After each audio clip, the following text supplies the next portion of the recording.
የኩዌት ኤምባሲ ማተብ እየመታልን አይደለም፣ ምን ማድረግ አለብን?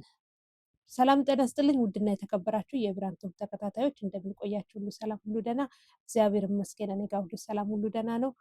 ሁላችሁም በያላችሁበት ሰላማችሁ በዛ የተትረፈረፈ ይሁን። ዛሬ በአዲስ ቪዲዮ መጥቻለሁ።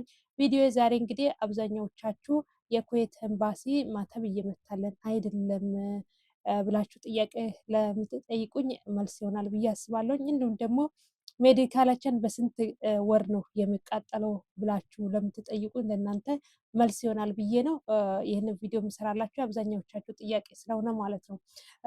ያው እንግዲህ አብዛኛዎቻችሁን አሁን ከቅርብ ጊዜ ማለትም ቅርብ ጊዜ አንድ 15 ቀን ይሆናል የኩዌት ኤምባሲ ማተብ እየመታልን አይደለም ብላችሁ በአብዛኛዎቹ ያው ቅሬታዎችን በውስጥ መስመር እንትን እያላችሁ ነበር ማለት ነው። እና ይሄ እንግዲህ የሚሆነው ቅሬታ የምናቀርበው እኛ የኩዌት ኤምባሲ እና የኢትዮጵያ ኤምባሲ ነው ይህን ነገር አብሮ ተነጋግሮ መፍታት ያለባቸው እንጂ የእኛ የዩቱበሮች ወይንም ደግሞ የአንድ ሰው የሁለት ሰው የሚያስተካክለው ነገር አይደለም ማለት ነው። እና ይህንን ማስተካከል ያለባቸው እነሱ ናቸው።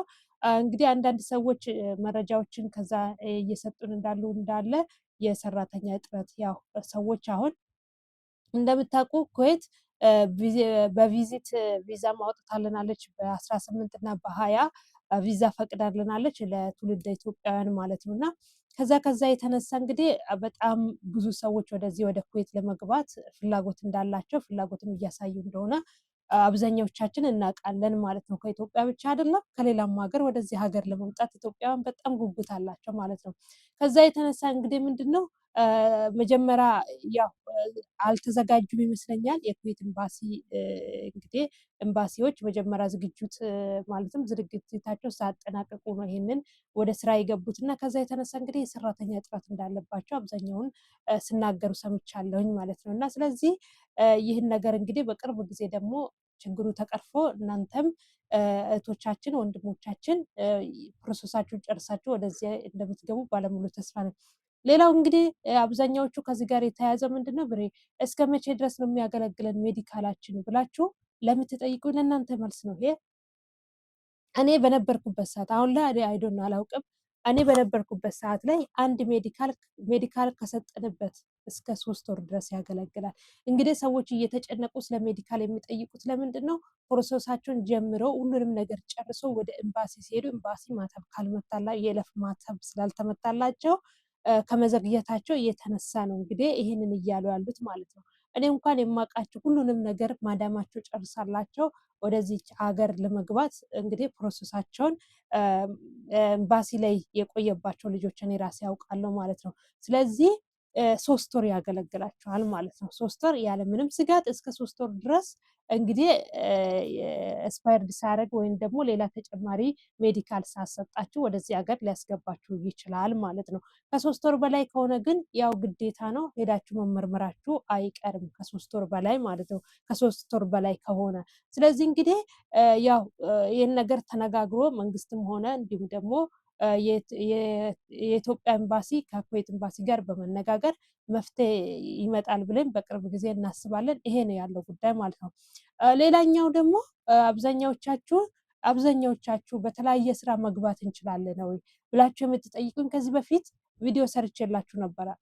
ወደ ታች ዝቅ ብላችሁ ተመልክታችሁ ከሆነ ወይንም ደግሞ ብዙ ጊዜ በላይቭ ላይም እናገራለሁ እንደ ማለትም አስተማሪ ሆናችሁ ኦር ደግሞ በተለያየ መንገድ ለመምጣት ማለትም የትምህርት ማስረጃ ያላችሁ እህት ወንድሞቼ ለመምጣት የምትፈልጉ ሰዎች ማለት ነው። ለምሳሌ እንዴት ብዬ ንገራችሁ፣ በጣም ታላላቅ የሆኑ ስራዎች ላይ መሰማራት የምትፈልጉ እንግዲህ ይህንን የኢትዮጵያ መንግስትና የኩዌት መንግስት ስምምነት ነው የሚወስነው ማለት ነው። እና የተለያዩ ካምፓኒ ውስጥ መታችሁ መቀጠር ትችላላችሁ። ትምህርት ቤትም ከሆነ የግል ትምህርት ቤት ማስታወቂያ ሲያወጣ ነው። እኔ እንግዲህ አሰሬ እንደምትነግረኝ ከሆነ ልክ ማስታወቂያ ሲወጣ ከአንዲ ዜጋ እንዲህ እንፈልጋለን ከዚህ ዜጋ ይህን ያክል እንፈልጋለን ብሎ እነሱ በሚሉበት እንግዲህ መንግስት ያመነባቸውን አስተማሪዎችም አስተምሮ አሰልጥኖ ወደዚች ሀገር ማስገባት ይችላል ማለት ነው። ማለትም የኢትዮጵያ መንግስትና የኩዌት መንግስት በተስማሙበት ስምምነት መልኩ ማለት ነው። ሌላው በተጨማሪ ደግሞ ምንድን ነው የምትጠይቁኝ ነገር አብዛኛዎቻችሁ ማለት ነው አብዛኛዎቻችሁ አብዛኛዎቻችሁ የምትጠይቁት ምንድነው? ደሞዝ ደሞዝ ደሞዝ እንደ ስራ ነው የሚወስነው። ለምሳሌ እኔ አሁን ያለሁት ማዳም ቤት ነው። ከዚህ በፊትም ተናግሬያለሁኝ። ማዳም ቤት እስካለሁ ድረስ ማዳም እንደኔ ማዳም አሁን ማዳም የምትከፍለኝ ለአስተማሪው ይከፈላል ማለት አይደለም። አስተማሪው ደግሞ የሚከፈለው ለእኔ ይከፈላል ማለት አይደለም። ገብቷችኋል አይደለ? ምክንያቱም ሁላችንም የትምህርት ደረጃችን አለ፣ የእውቀት ደረጃ፣ የእያንዳንዱ የስራ እንትኖች አሉ፣ ደረጃዎች ስላሉ በዛ ስራ ደረጃ መሰረት ነው ክፍያውም የሚደረገው ማለት ነው። እኔ እስከማውቀው ድረስ ይሄ ነው ያለው ማለት ነው። እና ከዛ ይህንን ስነግራችሁ ደግሞ ምንዛሬ ስንት ነው ብላችሁ እንዳትጠይቁ። የኢትዮጵያ ንግድ ባንክ ፔጅ ላይ ገብታችሁ እየዕለቱ ምንዛሬ ማየት ትችላላችሁ ማለት ነው። ምሳሌ በሽፍርና የሚመጣ ሰው አዲስ ማለትም ነባር ከሆነ 130 ነው፣ አዲስ ከሆነ 120 ነው። እኔ አሁን በቀደም ለታ ከህንድ ሀገር የገባ 8 ዓመት እዚህ ሀገር የሰራ ከሌላ ወደዚህ የመጣ ሰው አለ እኔው ጋር ማለት ነው። በ130 ብር ነው የመጣው። 8 ዓመት እዚህ ሀገር ላይ አገልግሏል። ያውም ምግብ ቤት ማለት ነው። ምግብ ቤት ምግብ በማድረስ የተካነ ያገለገለ ማለት ነው። እና 130 ብር ነው የመጣው 130 ብር ነው የመጣው። 130 ብር መጣ ማለት ለምሳሌ ምንድነው ለአስተማሪዎች እንዲሁም ደግሞ ለተለያዩ ሴልስ ስራ ላይ የተሰማሩት ያን ያክል ይከፈላቸዋል ማለት አይደለም። ገብታችኋል አይደለ? ግን እኔ ያልኩት የቤት ውስጥ ሽፍርናና የቤት ውስጥ ደግሞ አጋዥ ወይም ደግሞ ሰራተኛ ማዳም ቤት ምሰራ ነው እየተናገርኩ ያለሁት። ሌላውን በሌላው መንገድ ማጣራት ትችላላችሁ። ሌላ በኦንላይን ስራዎች እንደዚህ አለ አይደለ?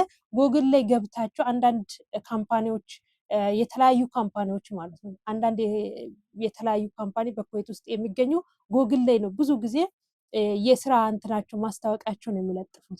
ስለዚህ እዛ ላይም ገብታችሁ ቼክ ማድረግ ትችላላችሁ። እሺ ለምን አሁን መቼም ዘምነናል፣ የተለያዩ እንትኖች አሉ ማለት ነው። እና የኩዌት ብላችሁ ሰርች ስታደርጉ እያንዳንዱ ነገር ይመጣላችኋል ጎግል ላይ ገብታችሁ ማለት ነው። ኦንላይን የተለያዩ እንደ ፊሊጲኔ ከዚህ በፊት ለጥፌላችሁ ነበር።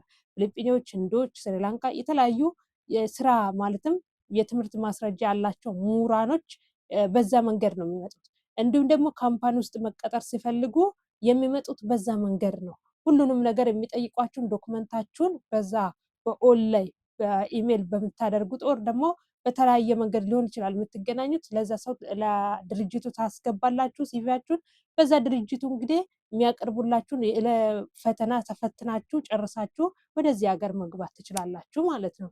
ይሄ የምላችሁ ለምሳሌ ታላላቅ እንደ ዲፕሎማ፣ ዲግሪ፣ ማስትሬት ያላችሁ ሰዎች ኦንላይን ብዙ ማለትም እንደ ማናጀር ማለት አለም ምክትል የተለያዩ ነገሮችም መቅጠር የሚፈልጉ ይኖራሉ እዛ ላይ ማለት ነው። ስለዚህ እዛ ላይ ገብታችሁ ቼክ አድርጉ። እዛ ላይ ገብታችሁ ቼክ እያደረጋችሁ ወደዚህ መምጣት ትችላላችሁ እንደ ሌሎች ማለትም ያው እኛ ኢትዮጵያውያን ብዙ ጊዜ በደላላ ነው መምጣት የምንፈልገው። እንደዚህ በራስ መተማመን ችግር አለብን። በራስ መተማመን ችግር ስላለብን ሁሉ ጊዜ ደላላ ነው የምንፈልገው እንጂ በራሳችን ነገሮችን ጨራርሰን መምጣት አንፈልግም። ለዛ ነው ኦንላይን ብዙ ጊዜ ቼክ ማናደርገው ማለት ነው። እና ግን ቼክ አድርጉት። ለምሳሌ አሁን እዚህ ሀገር እኔ ሴትዬ አሁን በሆነ ምክንያት ተጋጭተን እዚህ ቤት መስራት አልፈልግም ብዬ ብላት፣ እኔ ወደ ሀገሬ መሄድ አልፈልግም መስራት ነው የምፈልገው ብዬ ብላት፣ በቃ ማለት እንደ ደህና ሰው ከሆነች ምሳሌ እኔን ተውኝና እህቴ እዚህ ቤት ስትመጣ ከሌላ ቤት እዚህ ቀይራ ነበር የመጣችው ማለት ነው። እና የሄደችበት ቤት ስላልተስማማት ምንድን ነበር ያደረገችው? እዚህ ቤት ከመግባቷ በፊት ጎግል የሰራተኛ እንትን አላቸው ማለት ነው የሚፖሰትበት አለ እና ጎግል ላይ ፖስታት ወደው መጣች። እችኛው ሴትዮ ያገኘቻት መታ ወሰደቻት፣ የሚያስፈልጋትን ነገር አሟልታ ማለት ነው። ልክ እንደዛ ነው ጎግል ላይ በጣም ስራ የሚሰሩበት እነሱ እርስ በራሳቸው የሚገናኙበት ብዙ ነገሮች ሼር የሚደራረጉበት የብዙ ካምፓኒዎች ክፍት የስራ ቦታ ማስታወቂያ የምንለጥፍበት ነው። እና ያንን እናንተ የሚያስፈልገውን ለድርጅቱ የሚያስፈልገውን ዶክመንቶቻችሁን አስገብታችሁ በዛ መንገድ መምጣት ትችላላችሁ። ይሄ ነው እኔ የምለው ማለት ነው። እና አይዟችሁ። ደግሞ ያው በኤምባሲ ጉዳያችሁ የዘገየባችሁ ትመጣላችሁ። አይዟችሁ፣ እንግዲህ እግዚአብሔር ይረዳችኋል። አትቸክሉ። እንግዲህ ይስተካከላል፣ ሰራተኛ ይጨመራል የሚልም አይነት ድምቶች አሉና ስለዚህ ያንን ነገር እናንተ ሁላችሁም በትዕግስት እንግዲህ መስመር ያው ብዙ ነው ሰው ወደዚህ ሀገር የሚመጣና አስቸጋሪ ነው፣ ትንሽ ለመፍረድም አስቸጋሪ ነው። እርግጥ ደግሞ 7,000 10,000 ብር አውጥታችሁ ሜዲካል ተመርምራችሁ ድጋሜ ተመርመሩ ማለትም ለእናንተም ከባድ ነው። እናንተም ላይ መፍረድ አይቻልም፣ እነሱ ላይ መፍረድ አይቻልም። ለማንኛውም ግን ሁላችሁም ያለው ነገር ይሄ ስለሆነ ተረጋጉ። ባላችሁበት ፈጣሪ ይጠብቃችሁ። በሰላም ደግሞ የምትመጡትም በሰላም ኑ። ወዳችኋለሁ። ቀጣይ በሌላ ቪዲዮ ጠብቃችኋለሁ።